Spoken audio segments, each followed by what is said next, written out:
Coaches, this is Rick from The Art of Tennis. Welcome to episode 24. So thanks for tuning into this episode. If you've never been here before, I drop a weekly episode on YouTube, and I also have a community on the platform School with different coach resources to help coaches become better at their craft and also more business savvy. So this episode, we're going to look at what qualities you're really looking for in parents of tennis kids. We are leaning a little bit more towards kids who play a lot of tennis and looking to play that junior club performance pathway, and the role parents need to play to help their child. So last week I did an episode called Lawnmower and Helicopter Parenting, which was more about the negatives of parenting and how that can affect the child. So I thought it was really important to back it up with a more positive slant on what parents actually should do. Because at the end of the day, parents want the best for their kid, but it's sometimes this drive to want the best for their kid which actually has an adverse effect on the child, almost trying too hard.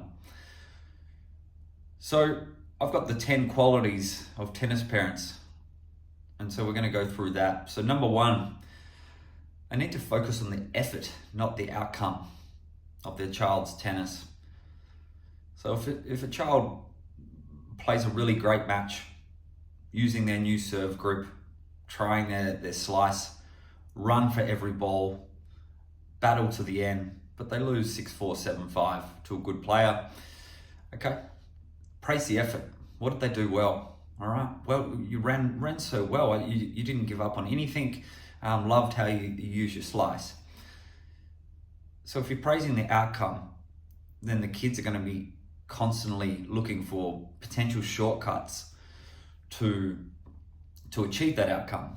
And so when they're young, those shortcuts might be something like moon bowling, just getting the ball back, and then just waiting for the other person to make a mistake, rather than developing some of the shots that they've been working on, maybe some game plans they're working on, etc. So, focus on the effort, always effort, not outcome.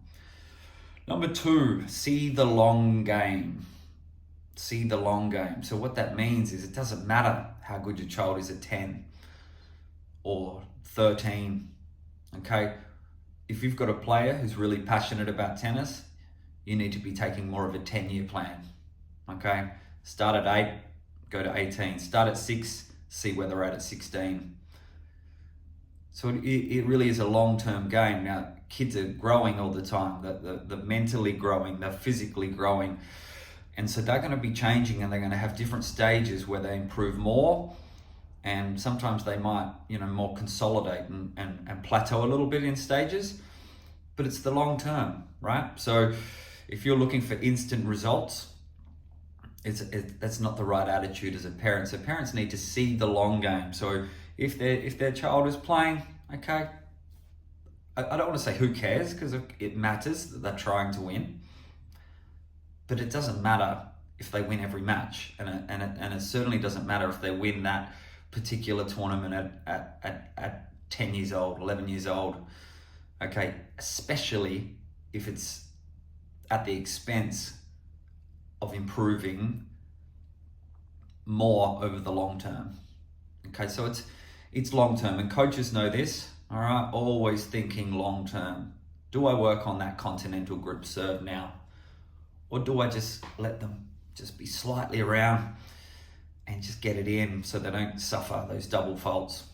And look, there's a little bit of an art to this, and you don't want them to lose all their confidence, just for the long game, but they must have the perspective, and parents need to have the perspective of seeing the 10-year journey, okay? Even longer than 10 years sometimes. Number three, they need to be a good role model. They need to role model resilience and calm. So what do I mean by resilience and calm? So, for example, your child has a tumultuous match. The opponent's cheating, the parents are getting involved, calling referees. It's just a catastrophic match. Now, as a parent, you could buy into that emotionally and, experience that same stress and the blood pressure rise and get involved verbally and all of that. But, that's not really being a good role model to your children. And look, it's natural if your child's having a bit of trouble that you go with them. Okay, there's an attachment between parents and kids, right? So you need to role model resilience and calm. So tough match, okay, oh, unlucky. What do you want for lunch? Okay, calm. Breathing, slow things down. Don't get carried away. Don't get flustered, because getting flustered is showing you are role modeling your child that that's what they should do when they're under stress, is to get flustered. So it's role modeling resilience. All right. Number 4, support the whole child, meaning tennis is not their life. Okay, tennis may be a big part of their life, but it's not who they are. Okay, so, make sure they've got time around family. They're enjoying birthdays. They're enjoying friends catch-ups. They are, taking holidays, going to the beach, doing their homework perhaps. So you've got to understand that there might be a tennis player, there might be a committed tennis player, but they need to be a lot more well-rounded than just that one-dimensional tennis player. So as a parent of a tennis player, look at ways where you can make them a bit more normal, all right, and not stuck in the tennis race. So consider ways that you can contribute to their life that's outside of tennis. And there are lots of ways, lots of different ways. Think about what their little passions are outside of tennis. Like I said, it's going to be around friends, other hobbies, family, celebrations, special activities. Number 5, don't be controlling. Be curious. Okay, be open. Don't be controlling, be curious. So try not to give instructions all the time to your child. It's tempting. As a coach, I know this, and as a parent, I also know this. It's tempting to constantly tell and instruct. Make sure you do this. Make sure you do that. Why did you do that then? Why didn't you do that? So this is more controlling questions, where if you're a little bit more curious, then you're going to ask questions such as, oh, how did you feel out there? Or what did you think you did well? No, tough day today, but how did you find your volleys went? So stay curious. Ask questions. Don't instruct. Don't control.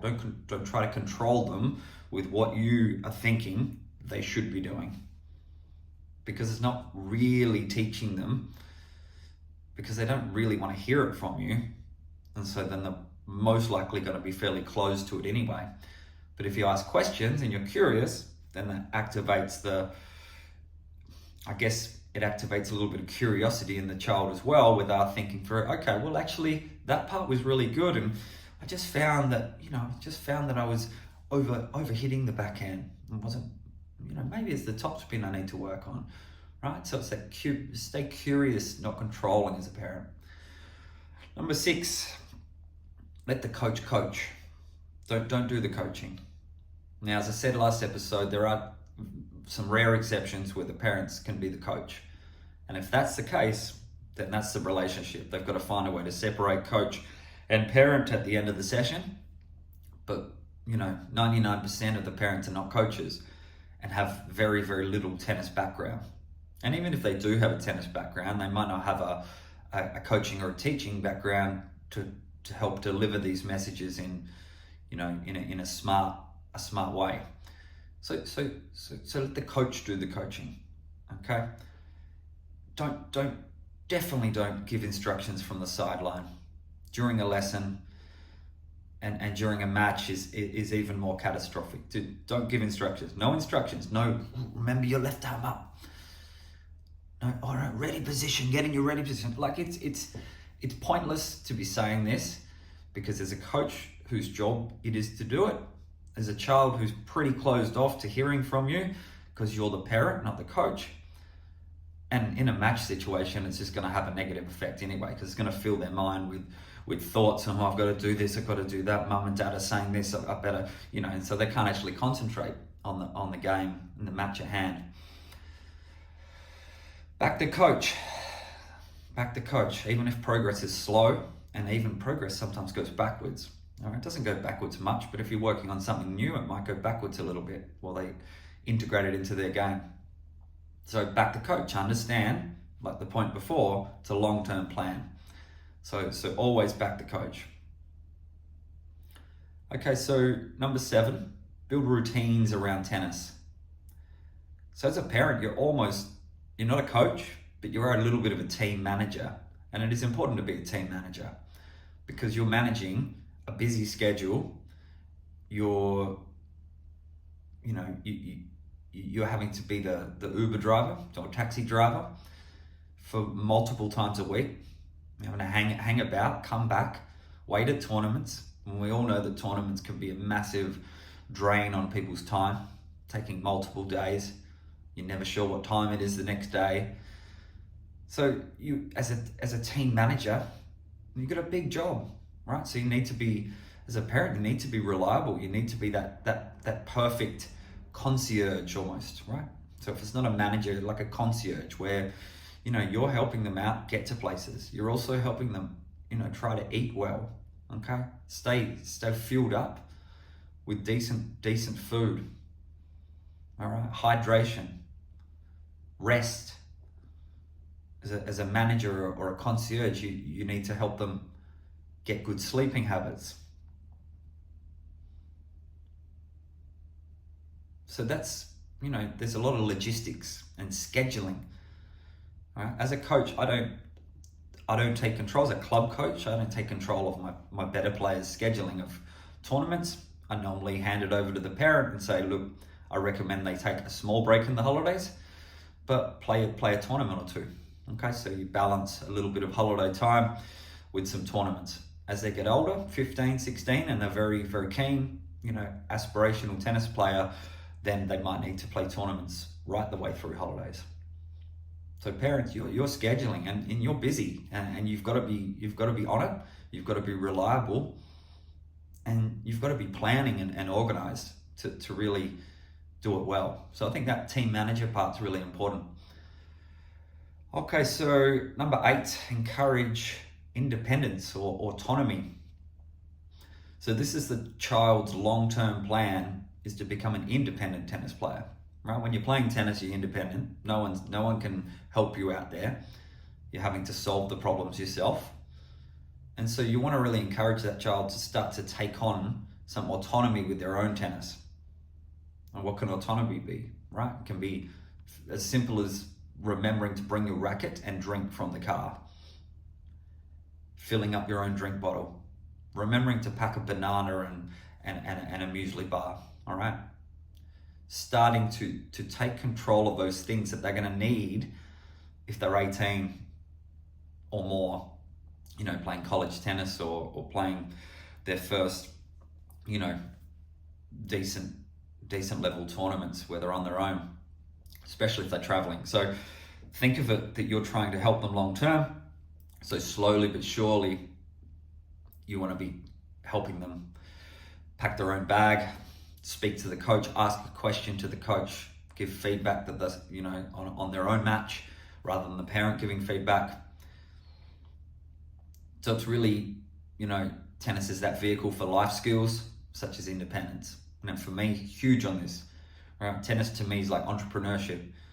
Okay, it's your journey and there's a lot to learn, but parents can help their kids with that autonomy. All right, number 9. Okay, so just celebrate participation no matter who they're playing. right? So if they're having a hit with a friend, or if they're playing with the number one in the state, don't treat one better than the other. Right? If they're having a little bit of a muck around hit with a friend, like just say, oh, it's great that you're out there participating, having a hit today. All right, don't make it dependent on who they're playing with, or they shouldn't be playing with this person, they should be playing with that person. So just, it doesn't always need to be an elite pathway. All right, so sometimes if they're just wanting to have some fun on the tennis court, you wouldn't want to do that 6 days a week if you're a serious tennis player. But if it happens and they're mucking around playing some behind the back shots, let it happen, right? Because unless they're enjoying it, they're not going to stick with it. So let that little bit of fun and recreation happen. It's fine. It's okay that they're not, they're not working on some intense return of serve training and they're just mucking around having a hit. Sometimes that's okay. So just encourage all sorts of play like that. Number 10 is always show up, okay? Be there, but not too close, right? Not hovering. Like last week's helicopter or the lawnmower. Don't hover. There's no need to hover. Don't get too close. Don't get too involved. Okay? As a team manager, you're not the coach. All right? You're helping them out. You're their concierge. Do they need some food from the shop? Are they, do they need to change their clothes, have a shower? Do we need to get to this place? But don't get too close. So, you should be coming to matches. Should be cheering for when they play well. Should be cheering if the other person plays a good shot. Not necessarily cheering, but, well done. Because that's role modeling good sportsmanship. You should be supporting, if they're in a team, that's even a really great opportunity to support the team, to show them that you're behind their team. All right, so you're supporting. So, we talk about this helicopter and lawnmower parenting, but the other end of the spectrum is the parent who just drops off and doesn't care, right? Or is too busy to watch, or just shows no interest. And look, this is pretty rare, but it happens. And so if the parent's too busy, that's very sad. It's very sad because the child doesn't, they're looking for, mum and dad, they don't watch, right? So that's the other end of the spectrum, which is really unhealthy as well. So they should want to be involved, right? They want to be watching and knowing what's going on. Your presence is important to that child. Okay, you are there for support,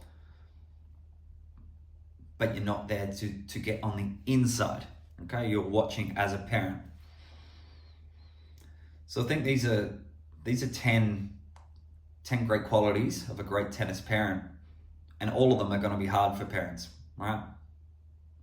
The emotions are going to take over sometimes, and you're going to get too involved or too emotional and say too much or push too hard because you're just wanting to see, you're wanting them to get the best result they can in under 12s, and suddenly you've signed them up to that tournament that might cross over into their friend's birthday, their best friend's birthday that they're really wanting to go to, and they miss out on the birthday just for those extra ranking points or whatever it might be. But it's not an easy journey as a parent, because it's really, really, really easy to ride the emotions like your child does.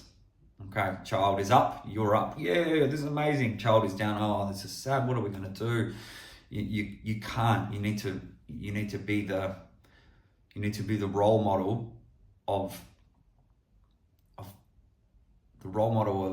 staying calm, but enjoying watching them all the time. So some great resources, some people out there. There's a coach, Wayne Goldsmith, worth looking up. Okay, there's Positive Coaching Alliance, which is great. Alistair McCaw, he's a McCaw method. So these guys have some really good articles, videos on good parenting, and how to help, build a tennis player over the long term with support, but not being overbearing. So that's it from me. That's episode 24. And make sure if you are interested in this type of stuff, join the school community. Okay, school's a platform that, at this stage, I'm just building resources for you guys as coaches to watch, read, and get better as coaches. In time, this will be a community where we can interact with each other and coaches can help each other.